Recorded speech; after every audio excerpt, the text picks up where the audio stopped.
안녕하세요.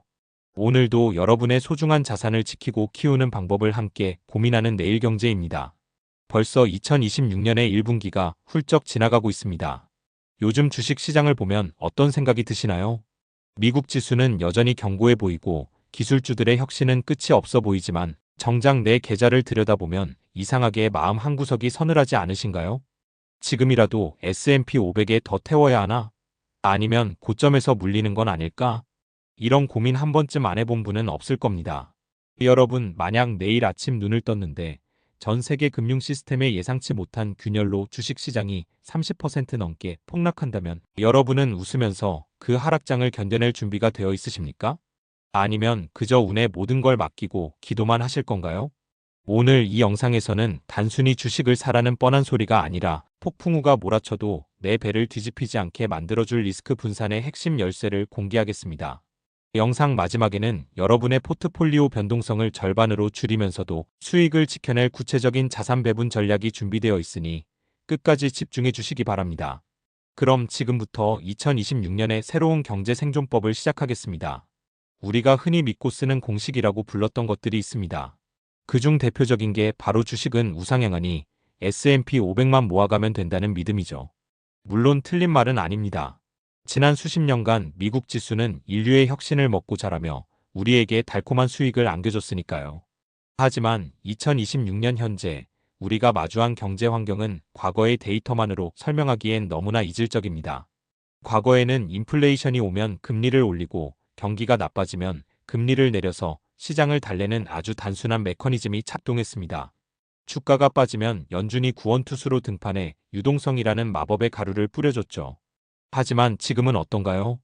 지정학적 갈등은 이제 상수가 되었고 공급망의 파편화로 인해 물가는 쉽게 잡히지 않는 끈적한 상태를 유지하고 있습니다. 금리를 마음대로 내리기엔 물가가 무섭고 올리기엔 부채 더미에 앉아있는 기업과 가게가 비명을 지르는 진퇴양양의 상황인 겁니다. 여기서 우리가 주목해야 할 점은 주식 시장의 집중도입니다.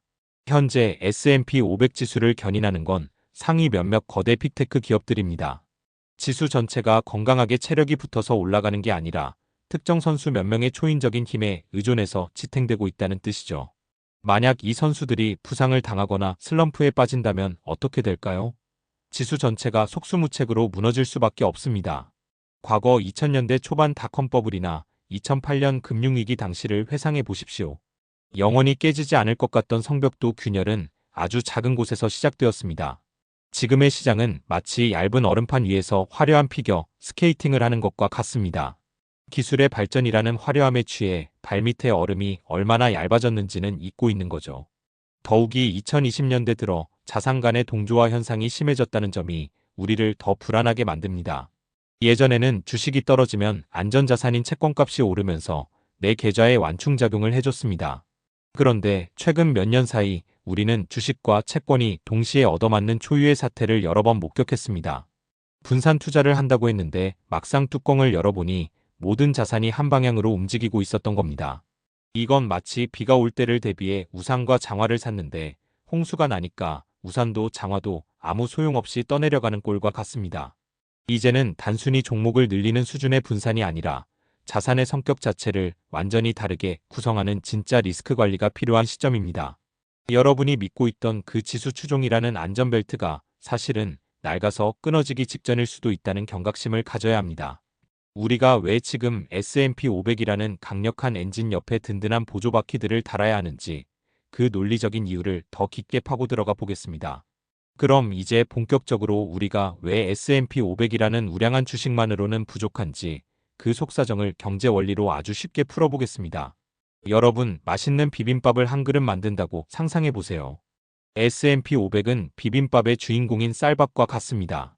탄수화물이 꼭 필요하듯 우리 자산의 성장을 책임지는 아주 든든한 기초죠. 그런데 밥만 가득 담긴 그릇을 매일 먹는다고 생각해 보세요. 처음엔 배가 부르겠지만 금방 질리기도 하고 영양 불균형이 오기 십상입니다. 무엇보다 갑자기 쌀값이 폭등하거나 밥이 설익으면 그날 끼니는 통째로 망치게 됩니다. 그래서 우리는 여기에 고소한 참기름도 치고 짭짤한 나물도 넣고 매콤한 고추장도 섞습니다. 이게 바로 자산 배분의 기본 원리인 상관관계입니다. 경제학에는 현대 포트폴리오 이론이라는 근사한 이름의 법칙이 있습니다. 어렵게 들리지만 핵심은 간단합니다. 서로 반대로 움직이는 녀석들을 한 바구니에 담아라는 것이죠. 주식이 맑은 날에 잘 자라는 나무라면 채권은 비가 올 때 물을 머금고 쑥쑥 크는 식물과 같습니다. 해가 쨍쨍할 때는 주식이 수익을 내주고 갑자기 먹구름이 끼고 폭풍우가 몰아쳐서 주식시장이 비틀거릴 때는 채권이 그 충격을 흡수하며 내 계좌의 울타리가 되어주는 겁니다. 2026년 지금처럼 변동성이 극심한 시기에는 이 울타리의 존재의 유무가 내 노후 자금의 생사를 결정짓습니다. 특히 채권은 약속된 이자를 주는 자산입니다. 주식은 회사가 돈을 벌어야 배당을 주거나 주가가 오르지만 채권은 발행 주체인 국가나 기업이 망하지 않는 한 정해진 날짜에 따박따박 이자를 줍니다. 시장이 공포에 질려 주식을 내던질 때 사람들은 본능적으로 가장 안전한 곳을 찾게 마련인데 그때 몰리는 곳이 바로 국채시장입니다. 수요가 몰리니 채권 가격은 오르겠죠? 내 주식 계좌에서 1,000만 원이 빠져나갈 때 채권 계좌에서 500만 원이 올라준다면 내 심리적 타격은 절반으로 줄어듭니다. 이 심리적 안정감이야말로 장기 투자를 성공시키는 가장 강력한 무기입니다. 하락장에서 패닉셀을 하지 않고 견딜 수 있게 해주니까요. 물론 이런 질문을 하시는 분들도 계실 겁니다. 요즘처럼 금리가 높은 시기에 채권을 사면 가격이 떨어지는 것 아닌가요? 주식 수익률이 훨씬 높은데 굳이 수익률 낮은 채권을 섞어야 하나요? 아주 날카롭고 좋은 질문입니다. 하지만 여기서 우리는 기회비용과 복리의 마법을 생각해야 합니다. 주식으로 50% 수익을 냈다가 다음 해에 50% 손실을 보면 원금이 회복되나요? 아니요, 25% 손실 상태가 됩니다. 1억이 1억 5천이 됐다가 다시 반토막 나면 7,500만 원이 되는 산수 원리죠. 반면 변동성을 줄여서 꾸준히 7, 8%씩 우상향하는 계좌는 시간이 흐를수록 폭발적인 복리 효과를 냅니다. 하락장에서 덜 깨지는 것이 상승장에서 더 많이 먹는 것보다 훨씬 중요하다는 뜻입니다. 또한 채권은 단순히 방어용 방패가 아닙니다.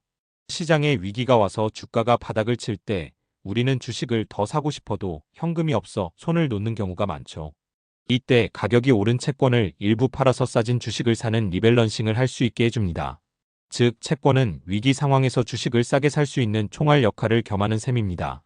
2026년의 복잡한 매크로 환경 속에서 무조건적인 낙관론은 독이 될 수 있습니다. 밥만 먹는 식단에서 벗어나 이제는 내 계좌의 영양 상태를 점검해야 할 때입니다. 여러분은 현재 본인의 포트폴리오에서 주식 비중이 몇 %나 되시나요? 혹시 하락장이 오면 당장 팔고 싶어질 정도로 불안한 상태는 아닌지 궁금합니다. 여러분의 솔직한 투자 고민이나 현재 자산 비중을 댓글로 남겨주세요. 함께 고민하며 더 단단한 포트폴리오를 만들어가면 좋겠습니다. 그럼 이렇게 중요한 리스크 분산, 구체적으로 어떤 비율로 어떻게 섞어야 내 자산을 안전하게 지키면서도 불릴 수 있을까요?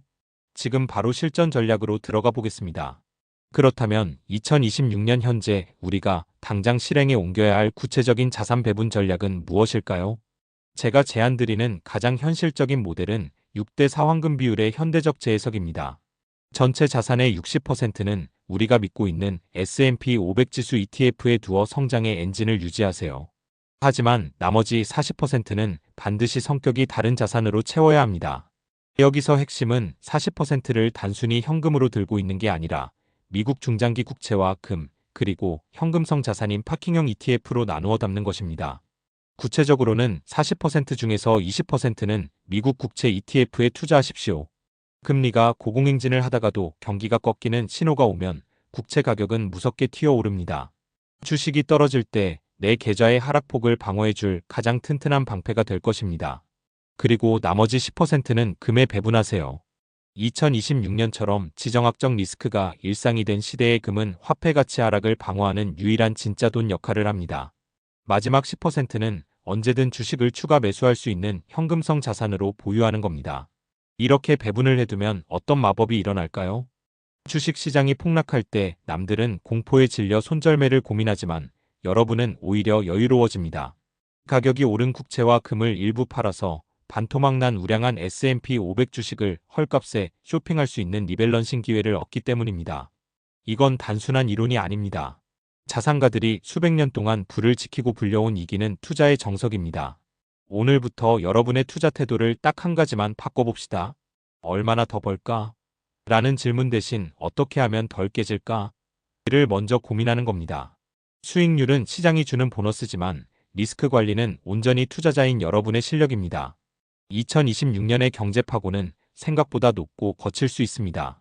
하지만 튼튼한 구명보트와 보조바퀴를 갖춘 여러분이라면 이 파도를 타고 더 먼 바다로 나아가 결국 경제적 자유라는 목적지에 도착하실 수 있을 겁니다. 세상에 영원히 오르기만 하는 자산은 없습니다. 하지만 위기를 기회로 바꾸는 전략은 영원히 유효하죠. 오늘 제가 말씀드린 이 리스크 분산의 원리를 여러분의 계좌에 꼭 적용해 보시길 바랍니다. 당장 오늘 밤 내 포트폴리오의 비중을 한번 점검해 보는 것부터 시작하세요. 그 작은 실천이 5년 뒤, 10년 뒤 여러분의 자산을 완전히 다른 숫자로 만들어 놓을 것입니다. 오늘 내용이 여러분의 소중한 자산을 지키는데 작은 등불이 되었기를 바랍니다. 저는 앞으로도 여러분이 안심하고 잠든 사이에도 자산이 스스로 일하게 만드는 건강한 경제 통찰을 전해드리겠습니다. 여러분은 혼자가 아닙니다. 내일의 경제를 함께 준비하는 든든한 동반자가 여기 있다는 사실 잊지 마세요. 끝까지 시청해주셔서 감사합니다. 여러분의 내일이 오늘보다 더 풍요롭기를 진심으로 응원합니다. 지금까지 내일경제였습니다. 감사합니다.